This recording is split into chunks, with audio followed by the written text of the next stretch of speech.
Bismillah. Assalamualaikum warahmatullahi wabarakatuh.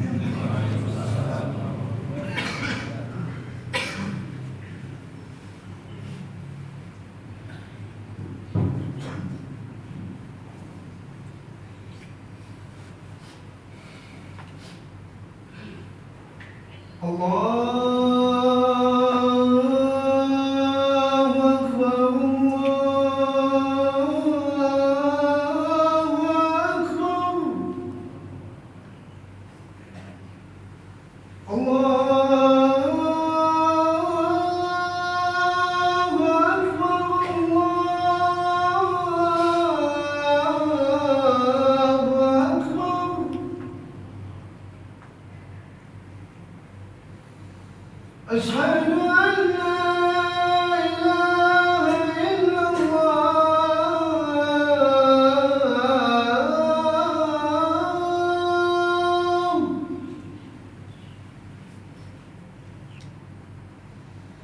أشهد أن لا إله إلا الله.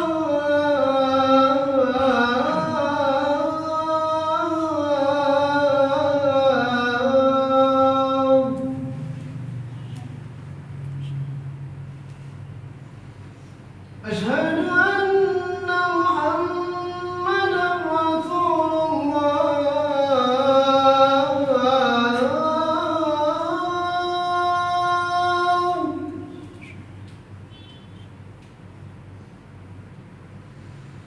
أشهد أن محمدا رسول الله.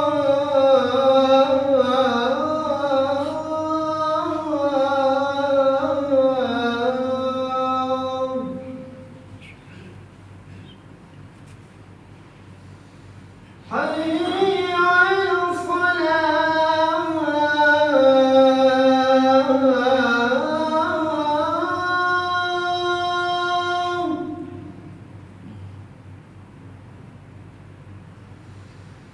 حي على الصلاة.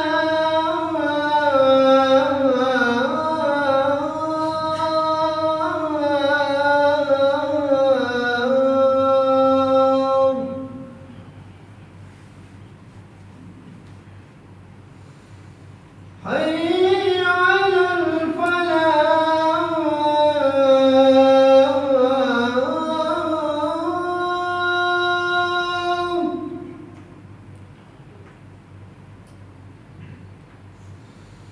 حي على الفلاح.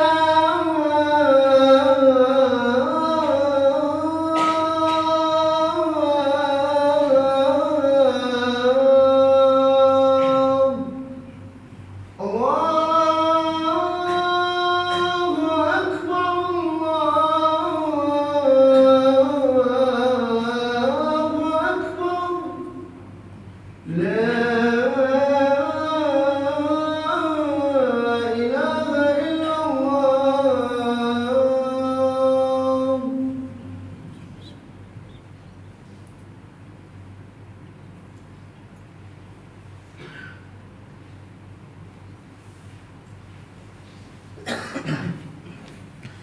Innal hamdalillah nahmaduhu wa nasta'inuhu wa nastaghfiruh wa na'udzu billahi min shururi anfusina wa sayyiati a'malina. Man yahdihillahu fala mudilla lahu wa man yudlil fala hadiya lahu. Ashhadu an la ilaha illallah wahdahu la syarika lahu wa ashhadu anna Muhammadan abduhu wa rasuluh. Allahumma salli wa sallim wa barik wa an'im ala abdika wa rasulika Muhammadin wa ala alihi wa sahbihi wa man ihtada bil huda wa man ihtafa atharahu ila yaumiddin. Amma ba'd. Ayyuhal muslimun, ma'asyaral jum'ah rahimanallah wa iyyakum. Usi nafsi wa iyyakum bi taqwallah faqad fazal muttaqun. حيث قال الله سبحانه وتعالى في كتابه الكريم: يا أيها الذين آمنوا اتقوا الله حق تقاته ولا تموتن إلا وأنتم مسلمون. Saudaraku seiman, sedang Jumat yang dimuliakan Allah Tabaraka wa Ta'ala, alhamdulillah puji syukur kita pada Allah Subhanahu wa taala atas segala nikmat dan karunia-Nya, di mana kita sekarang berada di 10 akhir bulan Ramadan dan kita berada di puncak daripada ibadah Ramadan. Semua kita bisa menyelesaikannya dengan baik, dengan semangat yang lebih tinggi, karena sungguhnya amal kita tergantung penutupnya. Karena Rasulullah SAW bersabda, innamal a'mal bil khawatim. Sungguhnya amalan tergantung penutupnya.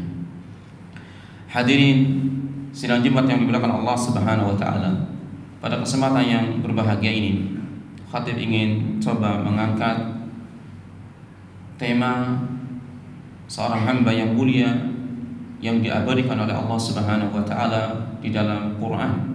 Bahkan disebutkan namanya dalam surat tersebut, dan di dalamnya banyak pelajaran yang bisa kita ambil, terutama antara orang tua dan anak-anaknya, yaitu tentang kisah Luqmanul Hakim yang Allah Subhanahu wa taala tidak asing lagi, yang Allah Subhanahu wa taala ya abadikan di dalam kitab sucinya yang tidak asing di telinga kita nama tersebut. Dimulai daripada ayat yang ke-12 sampai ayat yang ke-19. Bila mungkin ini akan bisa disampaikan, kita sampaikan. Ayat yang akan kita bahas yang pertama pada ayat yang ke-12 dalam surat Luqman, di mana Allah Subhanahu wa taala mengatakan, "Walaqad atayna Luqmanal hikmata an yashkur lillah, wa may yashkur fa inna ma yashkuru li nafsihi, wa man kafara fa innallaha ghaniyyun hamid." Sesungguhnya telah kami datangkan atau telah kami berikan kepada Luqman hikmah agar dia bisa bersyukur kepada Allah Subhanahu wa taala. Barang siapa yang bersyukur kepada Allah, sungguhnya dia telah bersyukur pada dirinya. Dan barang siapa yang kufur, maka sungguhnya Allah Maha Kaya lagi Maha Terpuji. Saudaraku yang dirahmati Allah Subhanahu wa taala, dalam ayat ini Allah Subhanahu wa taala menegaskan kepada kita bahwa benar-benar Allah Subhanahu wa taala telah memberikan hikmah kepada Luqman. Al-Imam Ibnu Katsir juga Al-Imam Baghawi dalam kedua kitab tafsir beliau menafsirkan kalimat hikmah adalah al-ilmu wal fahm, yaitu ilmu dan pemahaman. Dan hikmah kadang maknanya adalah senada dengan keadilan. Dan barang siapa yang diberikan hikmah, maka sungguh Allah Subhanahu wa taala telah memberikan banyak kebaikan kepadanya. Karena itu yang ditegaskan Allah dalam ayat yang lain, yu'til hikmah may yasha wa may yu'tal hikmah faqad utiya khairan katsiran. Allah akan memberikan hikmah kepada siapa yang Dia kehendaki. Sungguh barang siapa yang diberikan hikmah kepadanya, maka dia telah diberikan banyak kebaikan.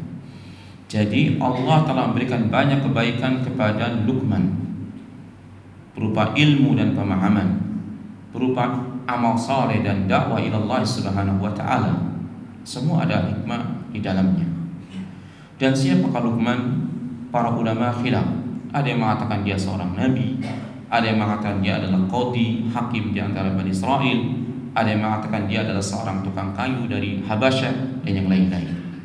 Tapi yang jelas pendapat yang menjadi sorotan jumhur ulama adalah dia bukan seorang nabi, tapi hamba Allah yang saleh, ya. Dan Allah Subhanahu wa taala telah memberikan hikmah yang luar biasa kepadanya. Setelah Allah Subhanahu wa taala memberikan hikmah kepadanya berupa ilmu dan pemahaman, berupa dakwah dan amal saleh, maka itu adalah nikmat dari Allah Subhanahu wa taala. Maka setelah diberikan hikmah, Allah katakan anishkurillah, agar dia Luqman bersyukur kepada Allah Subhanahu wa taala. Maka dari sini bisa diambil pemahaman setiap nikmat yang Allah Subhanahu wa taala berikan kepada kita, di sana ada kewajiban untuk mensyukurinya. Sebagaimana Allah telah jelaskan pada ayat ini terhadap Luqman, dia telah diberikan hikmah, banyak kebaikan. Kemudian Allah katakan anishkurillah, hendaklah bersyukur kepada Allah Subhanahu wa taala. Begitu juga kita bisa melihat bagaimana Sulaiman yang diberikan kerajaan yang begitu luas, ditundukkan semua makhluk kepadanya. Kemudian Sulaiman mengatakan, hada min fadli rabbi ashkur am akfur. Ini adalah keutamaan dari Rabbku, apakah aku akan syukur atau aku akan menjadi orang yang kufur. Makanya Allah mengatakan berikut, wa may yashkur fa innahu yashkuru li nafsi. Barang siapa yang bersyukur, maka sungguhnya dia bersyukur pada dirinya. Kata Al-Imam Katsir, maksudnya adalah jazaa'u wa sawabu yaudu ilaihi, bahwa balasan dan pahalanya kembali kepadanya. Bayangkan ikhwatal iman, betapa kasih sayangnya Allah Subhanahu wa taala kepada kita. Allah berikan kepada kita kenikmatan. Tidaklah seorang hamba pun di muka bumi ini kecuali dapat kenikmatan dari Allah Subhanahu wa taala. Setelah kita mendapatkan kenikmatan itu, tentu kenikmatan itu ada harganya. Kenikmatan itu ada rasa yang lezat bagi kita.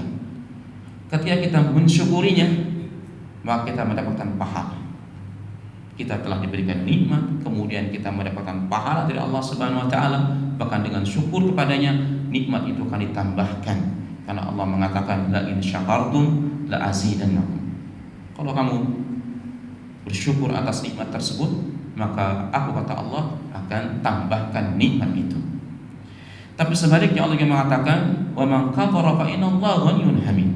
Barang siapa yang kufur atas nikmat Allah Subhanahu wa taala, maka Allah Subhanahu wa taala Maha Kaya dan Maha terpuji. Maknanya bahwa kalau seandainya seluruh makhluk dari awal sampai akhirnya kufur kepada Allah Subhanahu wa taala, tidak mengurangi kemuliaan Allah Subhanahu wa taala, tidak mengurangi pembendaharaan Allah yang Maha Kaya, dan tidak mengurangi pujian Allah Subhanahu wa taala. Sungguhnya Allah telah dipuji dari awal sampai akhir. Allah dipuji yang di langit dan yang di bumi.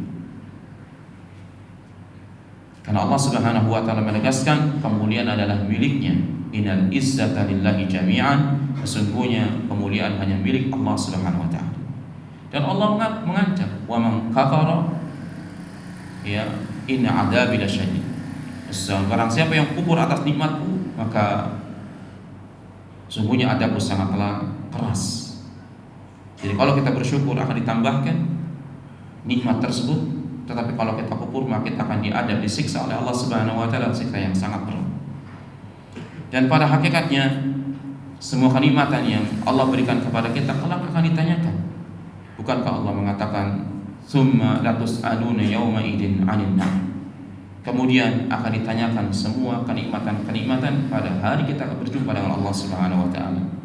Maka daripada itu, terlepas daripada kita diberikan hikmah atau tidak oleh Allah Subhanahu wa taala, tetapi kita yakin bahwa setiap hamba diberikan kenikmatan oleh Allah Subhanahu wa taala. Entah itu kenikmatan dunia, entah itu kenikmatan agama, semuanya wajib disyukuri, dan itu kewajiban kita selaku orang yang beriman. Dan tidak boleh bagi orang yang beriman kecuali wajib mensyukuri nikmat Allah Subhanahu wa taala. Kemudian Allah Subhanahu wa taala menyebutkan ayat berikutnya tentang apa hikmah yang terkandung di dalam diri Luqman.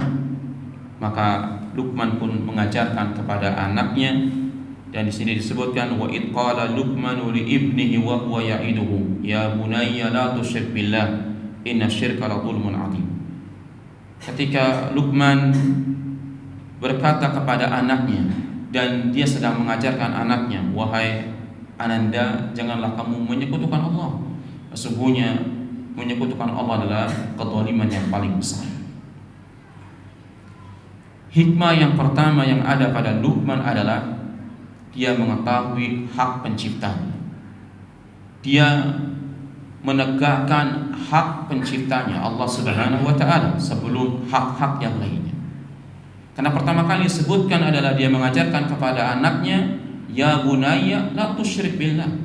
Wahai ananda, jangan kau sekutukan Allah Subhanahu wa taala. Bagaimana seorang ayah mengajarkan sejak dini kepada anaknya akan hak penciptanya. Hak yang menciptakan langit dan bumi, yang menciptakan segala urusan, yang menciptakan diri dan keluarganya. Maka itu yang harus diagungkan terlebih dahulu. Kenapa? Karena kesyirikan adalah kezaliman yang paling besar. Maka dengan itulah Allah Subhanahu wa taala mengutus para rasul, mengutus para nabi untuk memberantas kesyirikan, menegakkan tauhid.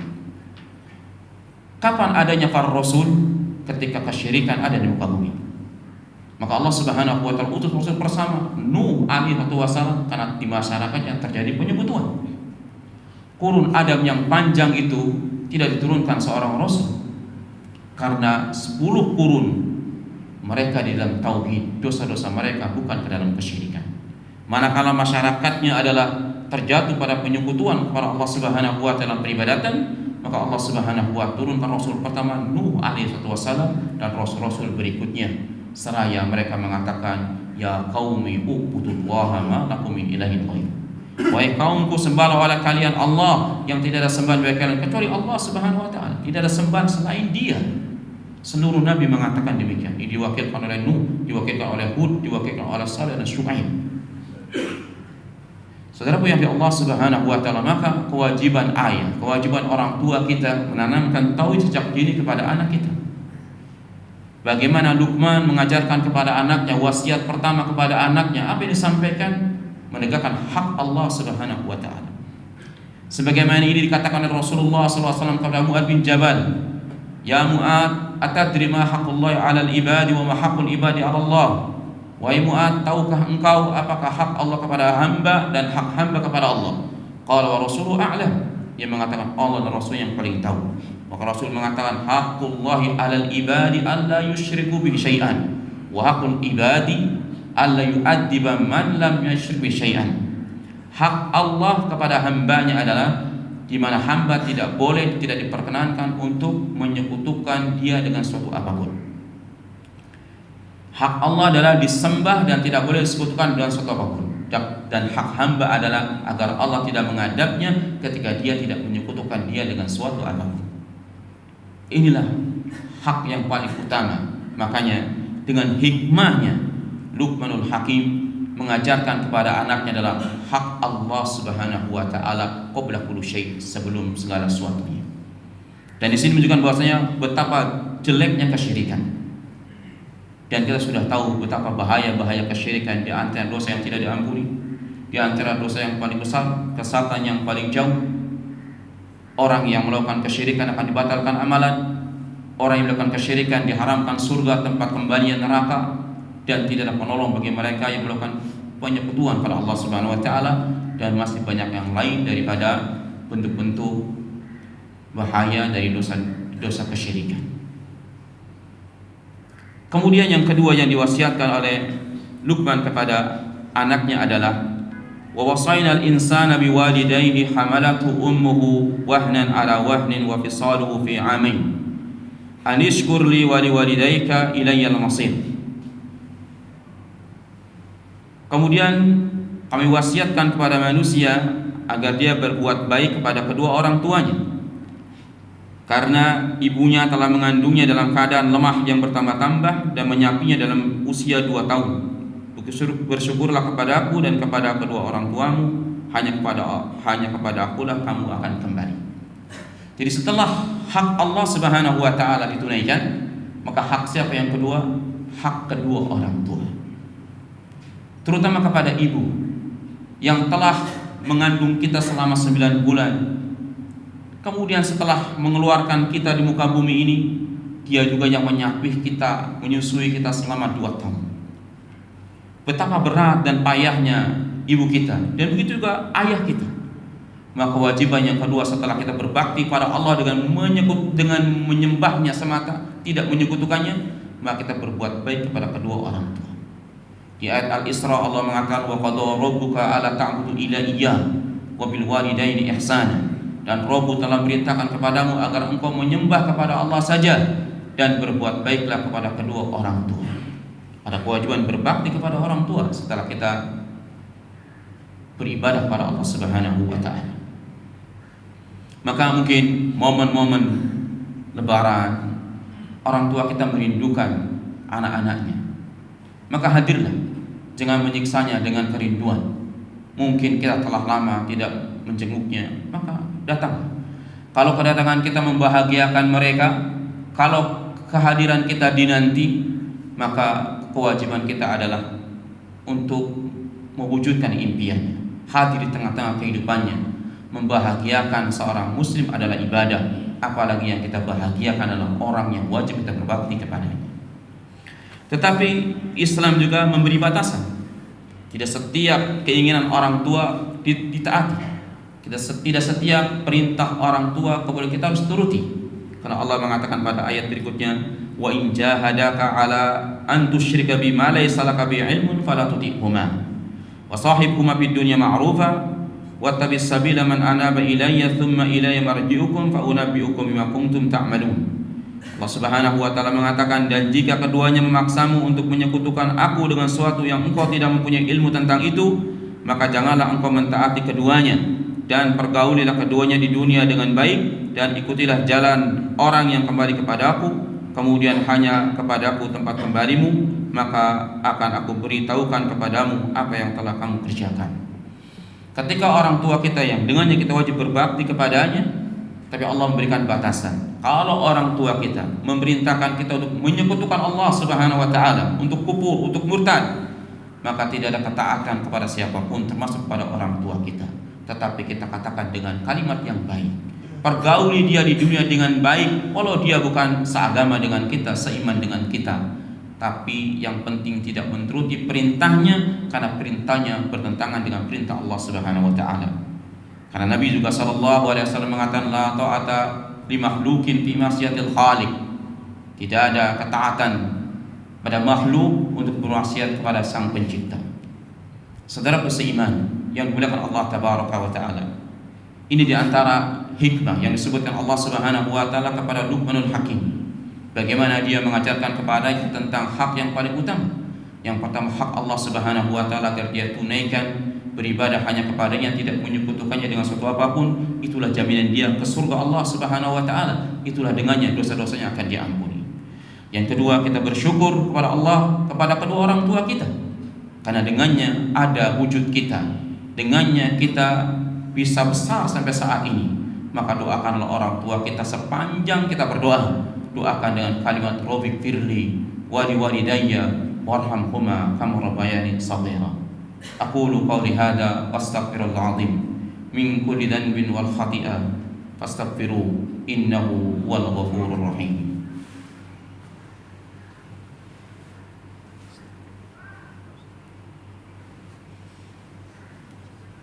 Alhamdulillahi rabbil alamin, wassalatu wassalamu ala rasulillah wa ala alihi wa sahbihi wa man wala. La hawla wa la quwwata illa billah alladhi la nabiyya ba'da, amma ba'd. Sidang Jumat yang dimuliakan Allah Subhanahu wa taala, kita coba untuk membaca ayat berikutnya, di mana Allah menyebutkan, ya bunayya innaha in takun misqala habatin min khardalin fatakun fis sakhrah aw fis samawati aw fil ardi ya'ti biha Allah innallaha latifun khabir. Luqman berkata pada anaknya, wahai anakku, sungguh jika ada suatu perbuatan seberat biji sawi dan berada dalam batu atau di langit atau di bumi, niscaya Allah akan memberinya balasan. Sungguhnya Allah maha luas lagi maha teliti. Maksud daripada ayat ini bahwa Luqman mengajarkan kepada anaknya, tidak boleh kita meremehkan sedikit pun kebaikan, sekecil apapun kebaikan. Sebagaimana juga tidak boleh kita meremehkan sekecil sedikit apapun keburukan, karena semuanya hitungannya di hadapan Allah Subhanahu wa taala. Mau kita lakukan di atas udara, mau kita dilakukan tempat yang paling tersembunyi, semua dilihat dan ada catatannya di sisi para malaikat. Sekecil kebaikan yang kita kerjakan karena Allah Subhanahu wa taala, maka dia akan memberikan pahala yang besar. Sebagaimana Allah mengatakan, "Faman ya'mal mithqala dzarratin khairan yarah, wa man ya'mal mithqala dzarratin sharran yarah." Sekecil biji sawi pun kebaikan akan diberi balasan. Begitu juga sekecil kejelekan pun akan diberi balasan oleh Allah Subhanahu wa taala, dan Allah tidak akan menzalimi hamba-Nya. Maka di sini Luqman memberikan pelajaran yang sangat berharga kepada anaknya sejak dini agar dia terjaga akhlaknya, terjaga perangainya. Dia tidak pernah meremehkan sedikit pun kebaikan, karena bisa besar di sisi Allah Subhanahu wa taala pahalanya. Dan begitu juga dia tidak meremehkan sekecil apapun perbuatan dosa, karena itu bisa membahayakannya kelak bila berjumpa dengan Allah Subhanahu wa taala. Kemudian saudaraku yang dirahmati Allah Subhanahu wa taala, Luqman mengatakan, ya bunayya aqimis salata wa'mur bil ma'ruf wanha 'anil munkar wasbir 'ala ma asabak. Inna dzalika min azmil umur. Wahai anakku, tegakkanlah olehmu salat dan perintahkan yang ma'ruf dan cegah yang mungkar, dan sabar atas apa yang menimpamu, karena itu adalah sebaik-baik urusan. Setelah menjelaskan tadi, kemudian tibalah saatnya Luqman memerintahkan kepada anaknya untuk menjaga salat. Karena salat adalah merupakan cerminan orang beriman dari apa yang bisa dilihat. Karena cerminan apa yang dalam batin adalah tauhidnya, akidahnya. Sedangkan amalan yang nampak dia seorang mukmin yang benar-benar mukmin adalah menjaga salat 5 waktunya. Maka di sini juga ya bunayya aqimis salat, wahai ananda tegakkan salat. Dari sini kita tahu bahwa salat bukanlah ibadah kita saja, tapi ibadah yang telah lama disembah, sebagaimana Syekh Abdul Aziz Al-Syekh pernah mengatakan dalam khutbah ketika di Arafah. Beliau mengatakan inna salata ibadatun qadimatun tuqbal. Sungguhnya salat adalah ibadah yang telah lama disembah. Disembah oleh para nabi sebelum Nabi kita Muhammad sallallahu alaihi wasallam.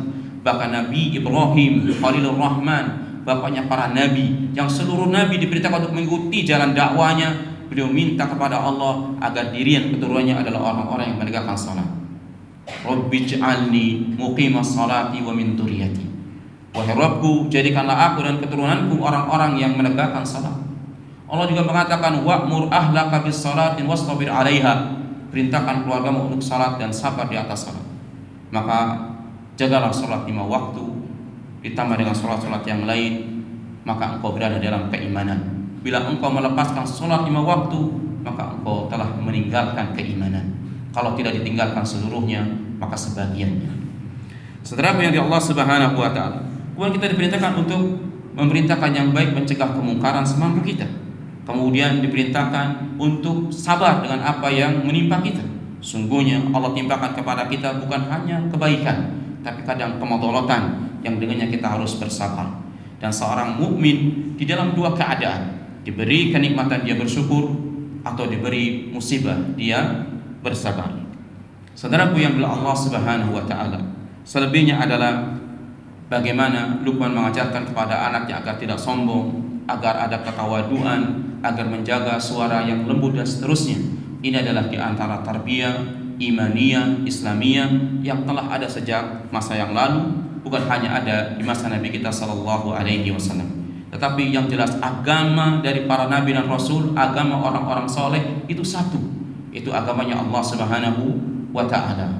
Semoga kita bisa mengambil pelajaran dari sekelumit kisah Luqmanul Hakim yang dikisahkan dalam Al-Quran oleh Allah Subhanahu wa taala, dan menjadi panduan bagi kita dalam mentarbiyah anak-anak kita. Seluruhnya baik, tapi kita mendahulukan yang lebih utama. Karena dakwah habda minal aham minal muhim. Dakwah itu mesti dimulai dari yang terpenting, dan ini ada secara sekilas disebutkan dalam surah yang kita bahas tadi. Semoga Allah Subhanahu wa taala memberikan kemudahan kepada kita dalam segala urusan kita, dan menguatkan dan mengokohkan iman-iman kita. Dan semoga Allah Subhanahu wa taala memberikan kemudahan kepada kita untuk ibadah di sisa yang terakhir ini, dan semoga kita diberikan ibadah yang baik di malam Lailatul Qadar, sehingga dosa-dosa kita terampuni dan kita mendapatkan amalan yang lebih baik daripada sebulan. Itu semua adalah berkat, karunia dan kasih Allah Subhanahu wa taala.